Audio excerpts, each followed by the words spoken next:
जुलाई 1945 में इतिहास की एक सबसे वर्स्ट घटना हुई जिसे कोई नहीं भूल सकता।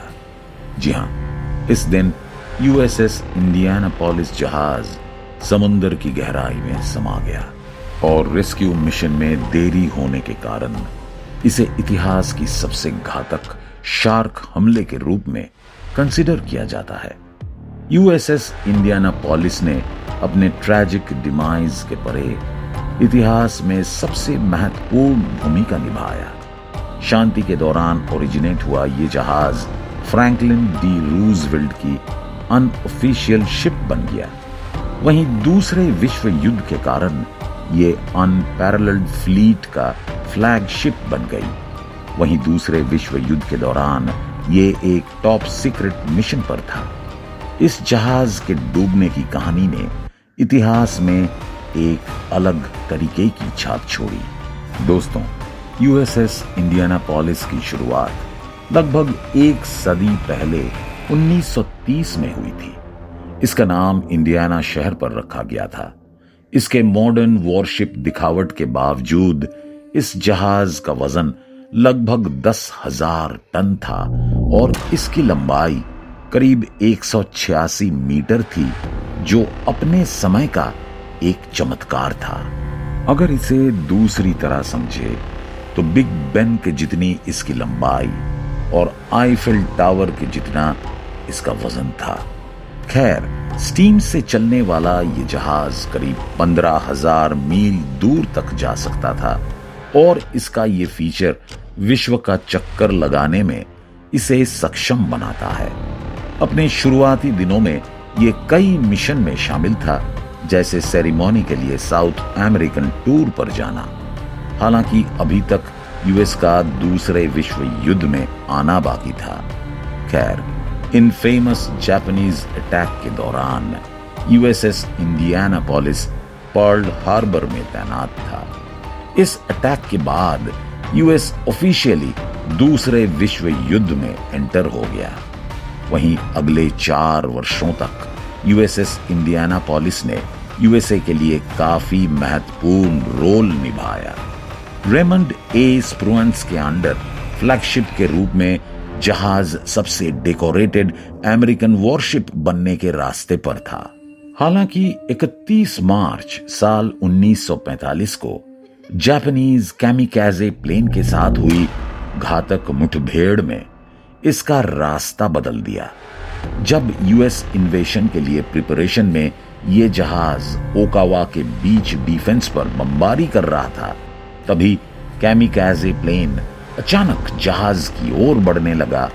कैमिकाजे हमले से जहाज क्षतिग्रस्त हो गया।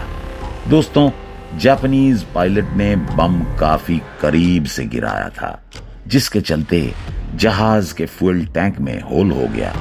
इतने भारी नुकसान के बावजूद जहाज इमरजेंसी रिपेयर के लिए नेवल शिपयार्ड लौट कर जाने में सफल रहा।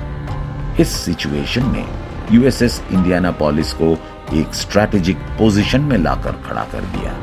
कहानी में आगे बढ़े तो जहाज को न सिर्फ दूसरे विश्व युद्ध के लिए बल्कि ऑल टाइम के लिए एक सबसे क्रूशियल नेवल मिशन के लिए असाइंड कर लिया गया। जी हां, करीब पिछले 3 वर्षों से होनहार वैज्ञानिक दुनिया की सबसे डिस्ट्रक्टिव हथियार पर काम कर रहे थे, जिसकी कल्पना भी ह्यूमैनिटी द्वारा कभी की ही नहीं गई होगी।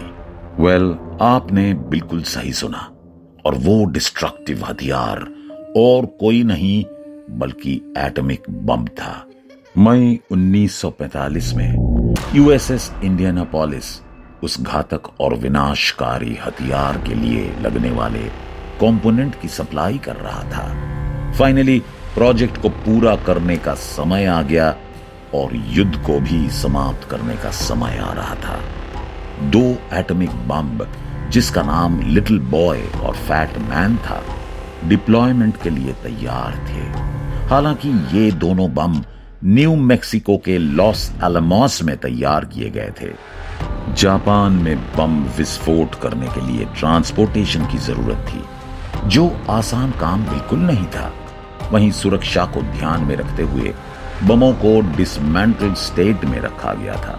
इसके कुछ पार्ट्स हवाई मार्ग से ले जाया गया, जबकि बाकी पार्ट्स समुंदर के रास्ते से ले जाया गया। यूएसएस इंडियानापोलिस उस समय बहुत बड़ी और सबसे तेज जहाज थी। अन्य चीजों के अलावा इस पर लिटिल बॉय के कुछ क्रूशियल कंपोनेंट्स रखे गए थे, जो एक यूरेनियम कोर था। इसमें कोई शक नहीं है कि इस हिस्टोरिक विनाशकारी हथियार के डिप्लॉयमेंट में यूएसएस इंडियानापोलिस ने काफी महत्वपूर्ण भूमिका निभाया। सैन फ्रांसिस्को में हंटर पॉइंट नेवल शिपयार्ड से रवाना हुई इस जहाज ने बहुत ही महत्वपूर्ण मिशन का काम किया। जहाज के अंदर लिटिल बॉय के कंपोनेंट्स थे, जो लगभग दुनिया के टोटल सप्लाई का आधा हिस्सा एनरिच्ड यूरेनियम था। जहाज काफी हाईली क्लासिफाइड था, यहां तक कि इसके कैप्टन को भी इसके नेचर के बारे में नहीं पता था। खैर, टीनियन आइलैंड में टेस्ट के दौरान एटॉमिक बम के सफल विस्फोट के 3 घंटे बाद जर्नी शुरू हुई। यूएसएस इंडियानापोलिस टीनियन आइलैंड के लिए रवाना हो गया, जो जापान के 1500 मील साउथ में लोकेटेड था। आखिरकार मात्र 10 दिन में जहाज ने प्रशांत महासागर से होते हुए 6000 मील की जर्नी को पूरा किया। 6 अगस्त साल 1945 को लिटिल बॉय को हिरोशिमा के शहर पर गिरा दिया गया। उसके 3 दिन बाद यानी कि 9 अगस्त 1945 को फैट मैन एटॉमिक बॉम्ब को भी जापान के दूसरे शहर नागासाकी पर गिरा दिया गया। वहीं इसके 6 दिन बाद एम्परर हीटो ने अलाइज के सामने जापान के सरेंडर होने की अनाउंसमेंट की। इधर दुनिया दूसरे विश्व युद्ध समाप्त होने की खुशियां मना रही थी, वहीं यूएसएस इंडियानापोलिस के क्रू मेंबर्स को एक ट्रैजिक फेट का सामना करना पड़ा। टीनियन आइलैंड से कंपोनेंट की डिलीवरी करने के बाद शिप गुआम और फिर फिलीपींस के लिए रवाना हुआ। अनफॉर्चुनेटली फिलीपींस जाते समय यूएसएस इंडियानापोलिस का एक घातक सामना हुआ। जी हां, 10,000 टन वजन और 186 मीटर वाला ये विशाल जहाज पानी में डूब गया। उस दिन को एक टेरर के रूप में दर्शाया गया। जहाज के क्रू मेंबर्स समुंदर के शार्क द्वारा लगातार खतरे का सामना कर रहे थे। दिन के उजाले में शार्क को स्पॉट किया जाता था और अगले 4 दिन के लिए समुंदर के बीचों बीच दल ने काफी संघर्ष किया। दोस्तों, शिकारियों ने घेरा बना लिया और एक एक करके सर्वाइवर्स को खाने लगे। सिचुएशन ऑलरेडी मरने जैसा हो गया था, साथ में एक्सट्रीम टेम्परेचर ने क्रू मेंबर्स का और अधिक बुरा हाल किया था। वेस्टर्न प्रशांत महासागर में दिन के दौरान तापमान 40 डिग्री सेल्सियस और रात के समय तापमान इतना कम कि हाइपोथर्मिया होने के जैसी स्थिति बन गई थी। पानी में सूरज की रोशनी रिफ्लेक्ट होने की वजह से दिन के समय लोग अंधे होने लगे। इसके अलावा डिहाइड्रेशन सबसे बड़ी परेशानी बन गई और ना चाहते हुए भी उन्हें समुंदर का खारा पानी पीना पड़ रहा था। दोस्तों, क्रू मेंबर्स को एक्सट्रीम फिजिकल और मेंटल कंडीशन से गुजरना पड़ रहा था। इन सभी मुश्किलों ने मिलकर उनके लिए ऐसी स्थिति खड़ा कर दी जो उनके सब्र का बांध तोड़ रही थी। इतना ही नहीं, वे एक दूसरे के ऊपर भी हमला करने लगे। इस पूरे कंडीशन के दौरान शार्क लगातार उनके लिए खतरा बने रहे।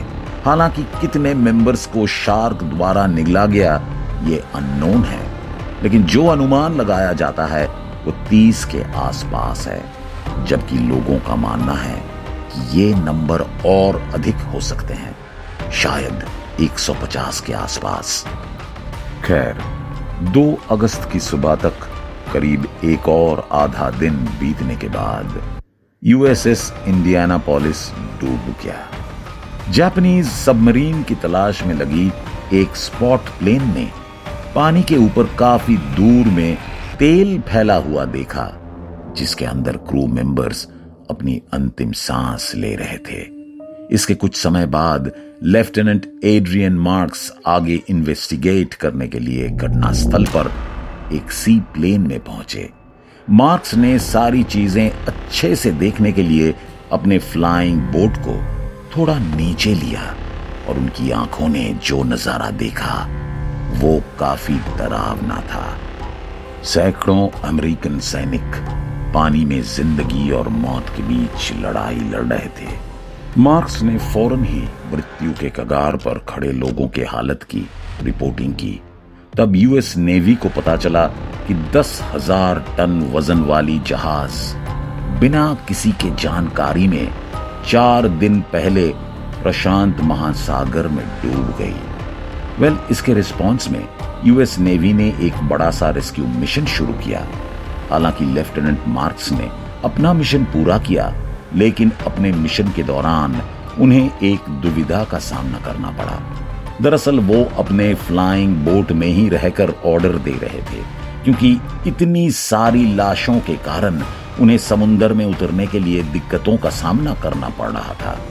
मार्क्स को साफ साफ पानी में तैरती लाशें और जिंदा क्रू मेंबर्स के आसपास शार्क मंडराते हुए दिखाई दे रही थी। इसके अलावा पानी पूरी तरह से लाल दिखाई दे रहा था, जो देखने में काफी डरावना लग रहा था। आखिरकार सभी चुनौतियों के बावजूद मार्क्स रेस्क्यू ऑपरेशन को सफल बनाने के लिए और जीवित क्रू मेंबर्स को बचाने के लिए पानी में उतरे।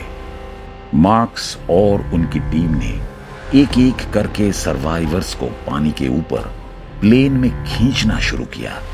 हालांकि जल्द ही प्लेन के अंदर जगह नहीं बची और प्लेन के विंग्स में लोगों को मैनेज करना पड़ा। रात के समय सर्वाइवर्स को बचाने के लिए अन्य जहाजों को घटनास्थल पर भेजा गया।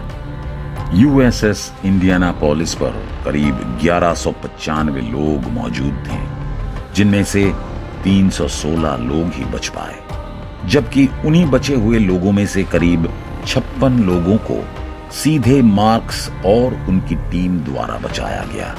हालांकि उनके द्वारा की गई रिस्की लैंडिंग ने प्लेन को अनफ्लाएबल बना दिया था, यानी कि रेस्क्यू ऑपरेशन करने के बाद प्लेन उड़ नहीं पा रहा था। खैर, सभी कंट्रोवर्सीज के बाद यूएसएस इंडियानापोलिस के कैप्टन चार्ल्स को उनकी गलती के लिए दोषी ठहराया गया और उनका कोर्ट मार्शल कर दिया गया। आपको बता दें कि अपनी जहाज और क्रू मेंबर्स को खतरे में डालने के लिए उनका कोर्ट मार्शल किया गया था। उन्हें लेकर काफी कंट्रोवर्सीज सामने आई। हालांकि कोर्ट मार्शल होने और कैरियर खत्म होने की वजह से उन्होंने साल 1968 में आत्महत्या कर लिया। दोस्तों, कहा जाता है कि बाद में हंटर स्कॉट नाम के एक बच्चे ने इस डूबी हुई जहाज के बारे में स्टडी किया तो पता चला कि कैप्टन के साथ अनफेयर बर्ताव किया गया था। हालांकि हम इसकी पुष्टि नहीं करते। कहानी में आगे बढ़े तो मैरियाना ट्रेंच के पास गहरे पानी में खोई यूएसएस इंडियानापोलिस का रेक दशकों तक अनडिस्कवर्ड रहा। साल 2017 में माइक्रोसॉफ्ट के को-फाउंडर पॉल एलन द्वारा स्थापित एक सिविलियन टीम ने इस लेजेंडरी शिप का फाइनल रेस्टिंग प्लेस ढूंढ निकाला। जी हां, जो प्रशांत महासागर में करीब 3.5 मील की गहराई में है। खबरों के मुताबिक उन 316 सर्वाइवर्स में से हैरोल्ड ब्रे नाम का एक सर्वाइवर अभी तक जिंदा है। उम्मीद करते हैं कि यह वीडियो आपको पसंद आई होगी। अगर वीडियो अच्छी लगी हो तो इसे लाइक और शेयर जरूर करें और इसी तरह के इंफॉर्मेटिव वीडियो देखने के लिए हमारे इस चैनल को सब्सक्राइब भी करें। फिलहाल के लिए इस वीडियो में बस इतना ही। मिलते हैं किसी अन्य इंफॉर्मेटिव वीडियो के साथ। धन्यवाद।